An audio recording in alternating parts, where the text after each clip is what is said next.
So we are here with some Hennessy. Yes, White Hennessy. White Hennessy. So Darnell Moore, thanks for joining me on this segment of Decarcerated Podcast. Darnell, you and I have been friends, brothers for some years now. Yeah, several. Several now. You're about to hit the road with this book tour. Yes. How does it feel?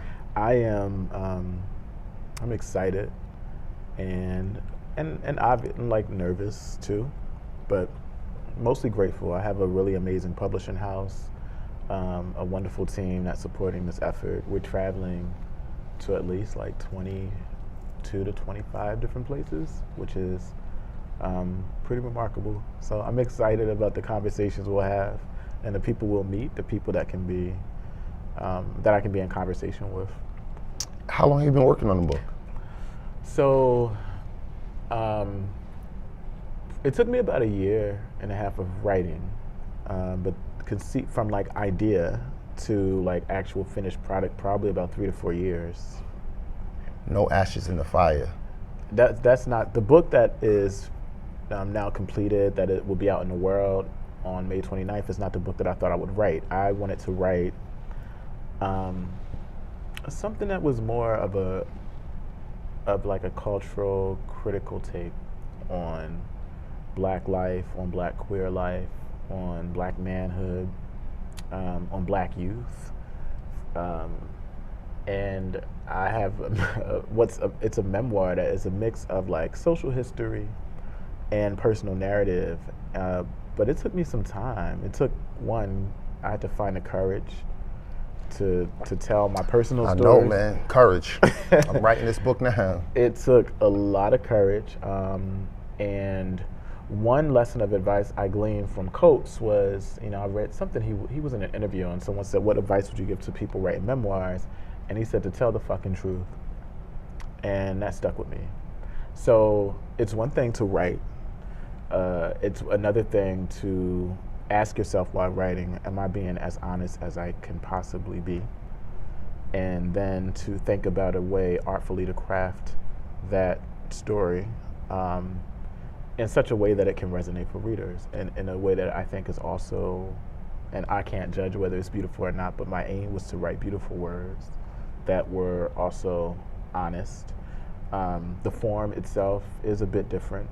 One person told me, Kiese, it's like this. Kiese Layman, Kiese Layman, whose book Heavy is coming out. His memoir Heavy is amazing. Heavy. He's like, this is like 3 books in one. He's talking about the different sort of forms that it takes, moving between like personal narrative and broader sort of writing on a social history and context of the time to like analysis, maybe to even something that might read like manifesto. Yeah, that's what I said. It felt like a manifesto. You should say that. The prologue certainly reads that way. But here we are. This is my first book. Any expectation I had about what this process was to be like has been exceeded in the best way possible. From the publishing, getting a contract, to the editing process with Katie O'Donnell, my editor, Katie Kochman, our agent that we share, was gracious throughout this process. The team that I've been working with, the PR, marketing, communications team, everything has exceeded my expectations. I feel really blessed.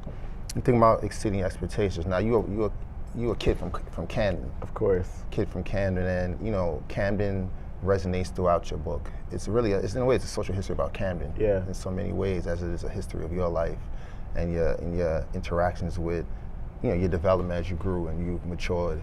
But Camden, describe Camden.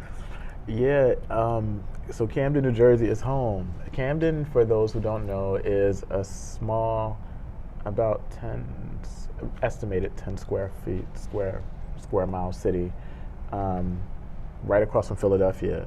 It is a post-industrial city, home to, I don't know, I think it's like roughly, I can't remember the population right now, but it was a city in the 80s and 90s that was characterized as the most violent and one of the most economically devastated in the country. Like most post-industrial, mostly black, Latinx cities, it has its share of political malfeasance, economic disenfranchisement, white flight. I mean, it's a city where most of the people there are renters. And it's home. Like this is what Walt Whitman called, and Walt Whitman's home is still in Camden. Rutgers Camden is still there. Rutgers Law School, Walt Whitman called it the invincible city, and in so many ways it really is. You think about invincibility, I mean, I look at you as invincible. I know you wouldn't consider yourself invincible, no question. I'll drink. I certainly would not. But there's an invincibility to you that I've always admired ever since we met years ago, I think at Vassar College, that's how we first met. And then be thinking about, your story, there's some very sensitive, touching, triggering, violent parts of your story, of your book, which some people would, there's incident, I think the title of the book is particularly born out of an actual incident. Yeah. I don't know if you want people to read or... Yeah, I mean, I think it's worth it. Everybody, it's so funny, even people who read it are like, why'd you title this book No Ashes in the Fire? And I'm like, did you read it? Like, it's a scene there. Say it, but yeah, so the title of the book, why it speaks to a very specific incident that I detail in the book, some violent encounter I had with some young brothers in my neighborhood when I was a teen.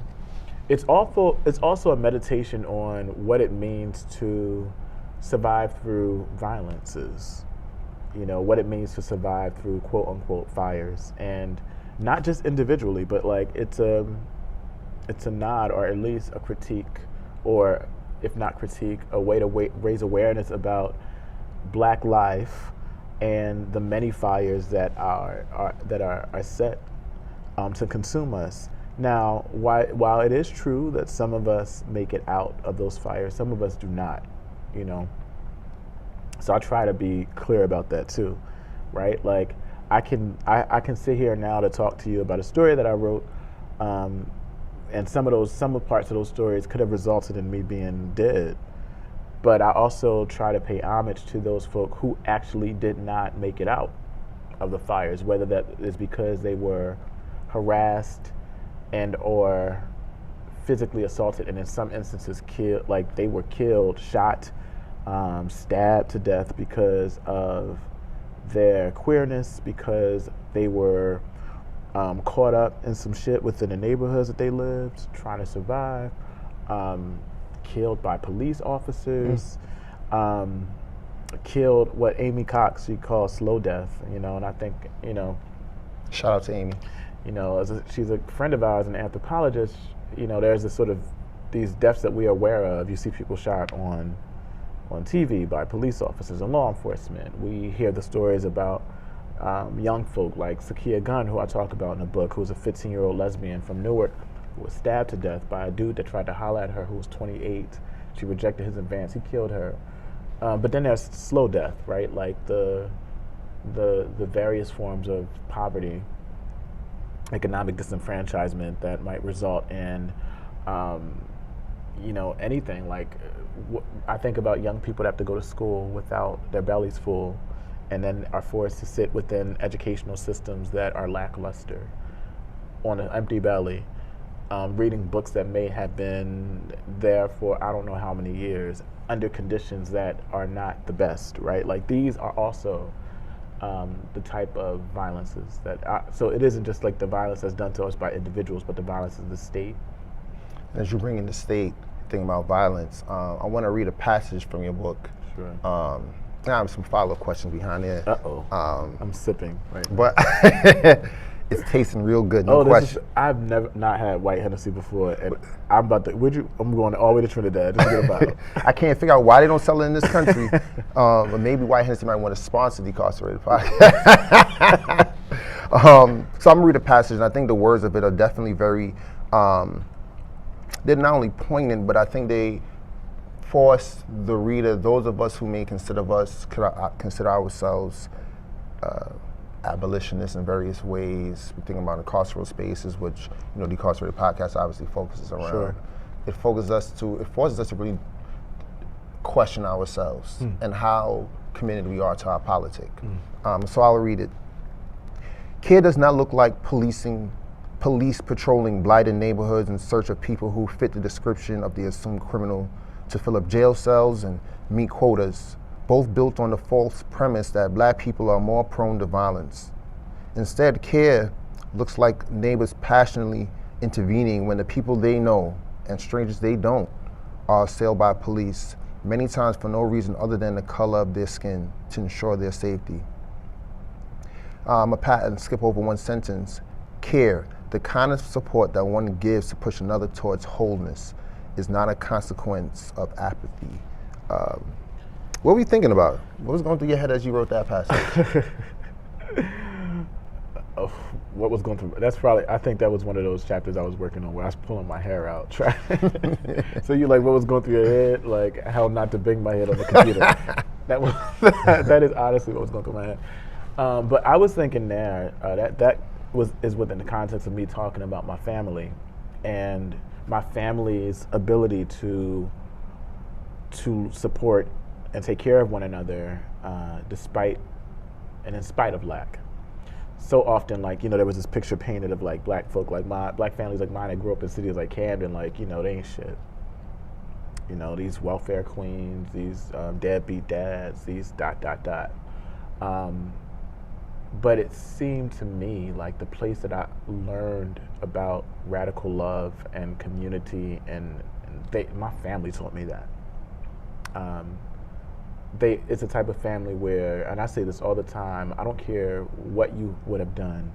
You could have stole some money from aunt such and such 2 years before, but you ended up without a home.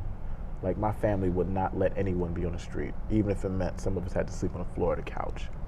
And I was using that as an opportunity to rethink how we come to think about care under sort of like the auspices or the shapings of like neoliberalism. And in so many ways, I think we have the language, so many of us, we got the language down. But the practice is the practice of the things that we espouse as our ideas, as our radical ideas. There's some distance between what we think and what we do. So that was my way of calling attention, I think, to the distance between our theories of care and our practices of them, our ideas about abolition and our practice of it, our ideas about radical Black love and what that actually looks like. And for me, the first place and the people that taught me about that was family.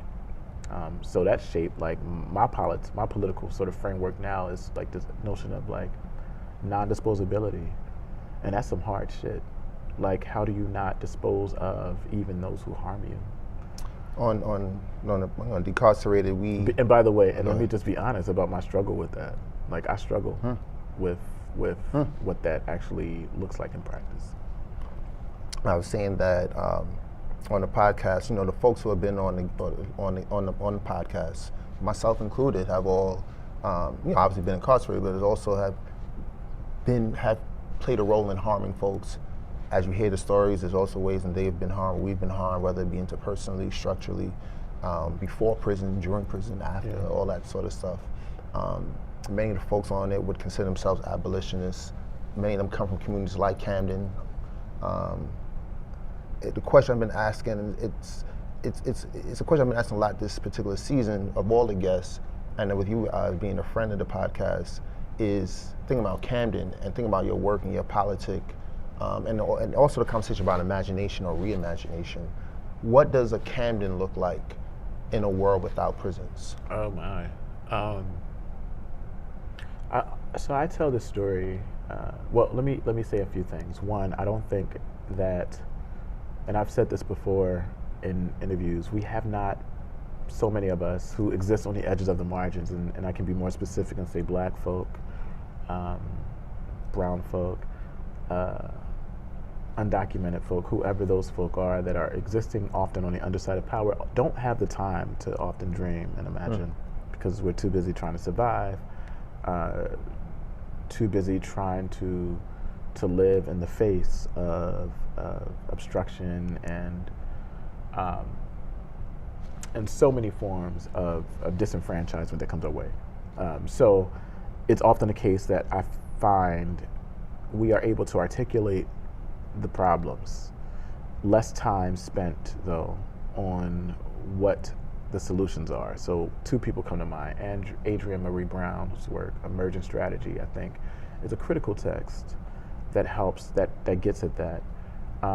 Robin D.G. Kelly's book, Black Radical Imagination, Freedom Dreams. I might be messing up the title, but Freedom Dreams always come to mind. But with respect to abolition, I think about a scholar a geographer whose name is Ruthie Wilson Gilmore, who often says abolition is not just about a process of raising or destroying the things that harm us, but imagining what is to exist in its place. That second part of the work is what I think we don't have time or have been afforded space to do.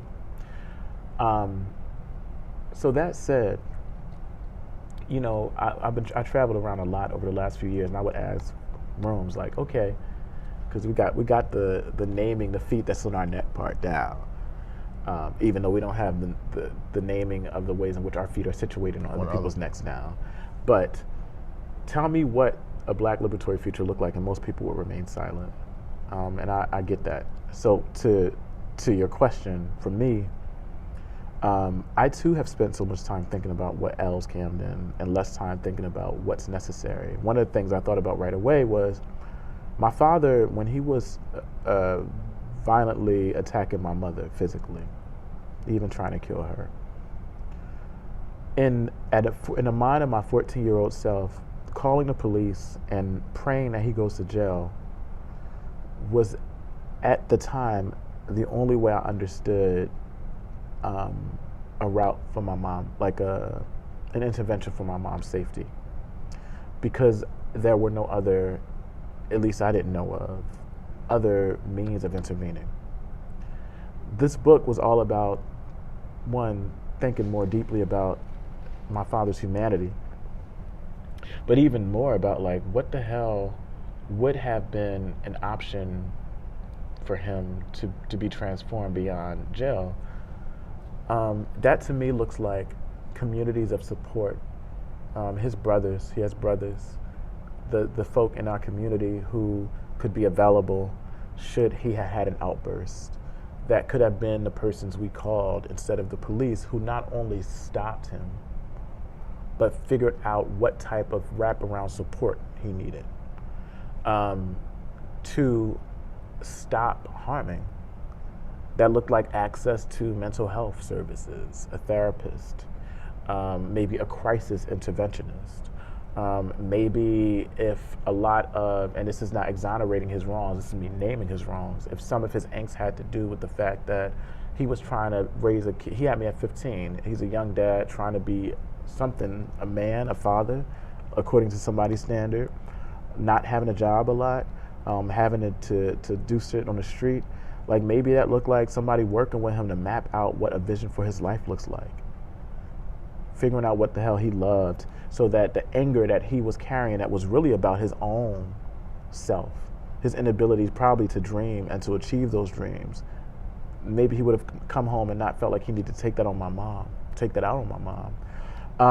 So, I mean, for me, A Changed Camden starts right there in my home. What the hell could have been in place to kept him, to have, one, ensured that my mom was safe and that she too was able to be safe enough and fulfilled enough to go after the things that she loved to do, and not fear death because of this guy's inability to deal with his own shit. And then what would he have needed? And he needed a bunch of things, and jail wasn't it, because if jail was it, he would have stopped. Because he went to jail. He's also, I should honor him. He's passed when I was writing this book. Sorry. And so much of this was also about reckoning with his humanity and really coming to understand, which I think is also a necessary element of any of this work around transformative justice, not exonerating him for his wrongs, but understanding the context through which he came. And it did not dawn upon me until I was writing that this bruh was actually 15 years old when he had me. He was a kid, raising a kid, and I'm certain somebody told him, gave him the wrong messages and wrong ideas about quote unquote black manhood that shaped him into who he was. But even more, like, fuck, like he's a child trying to raise a child. So his death shaped the way I wrote the book, really. It helped me to see him in a more complex way, but also it really challenged me to think about my political views and how I have easily disposed of people, still do sometimes, without the type of care and attention necessary, attending to their humanity. One last question. What would you tell young Darnell about this book? Oh gosh. So I wrote this for young Darnell. I wrote this, and my audience, like, I swear. And they used to call you Darnell. What's to call you back? They used to call me Nelly. Don't call me that. I got a feeling you was gonna call me that. My grandma called me Nelly, and my aunt. But I actually, when writing, imagined something like this, like a theater space, and in the audience, I imagined like a 16-year-old me. And that's every time, like, I was trying to center myself on who I was writing this book for. That's exactly who I was writing it for. And I would tell the young me that despite whatever distractions, hurdles, harms, pains, successes, joys, failed dreams, realized dreams that comes his way, he has within himself and within the people around him everything he needs to survive, and he will survive. And hopefully that there's a young person who, like me, needed those words that are in that book, and hopefully they'll pick it up and realize that their life is too great and will be too great to have been dissolved too soon. Darnell, I can tell you something on the podcast. I get to tell you on camera that I'm what I'm about to say. I feel good that I'm not just saying for the camera, because we tell each other all the time that I love you, bro. And I love you too. There's so many ways in which, like, we help each other, we look out for each other, we check on each other, we keep each other going. He be bothering me. Marlon, how's that book going? What you up to? Did you write today? And I asked you for that, and you did that, so I appreciate that. And all the best. Listen, you listen now, No Ashes in the Fire. Yeah. Go cop it, pick it up, order it for your school. Yes. Let this brother from Canada earn some money. Making money off of books, huh? I don't know about it. But it's dope, man, because it's like, it's we, it's us. Like, anytime I go in the bookstore now and I see my people, like, it's us. Yeah. Like, we see ourselves there. So many other people. Brittany Cooper's book, Eloquent Rage, Patrice Culler, and Asha Bendelli's book, When They Call You a Terrorist, When They Call Me a Terrorist. And I didn't know Patrice Culler was Jehovah's Witness just like me. So I was like, I was like, you grew up with JW too? Charlene Carruthers' book is coming out. I mean, there's so many amazing books. Kiese, you mentioned. Kiese's book is coming out heavy. We can't not wait for that. Marlon's working on his book. Yeah, look out next year. It's coming. We're going to have an ill talk. Yeah. Oh my God. It's everything. Thank you for having me on this. Absolutely. Thanks for coming on Decarcerated Podcast. Cheers. Cheers.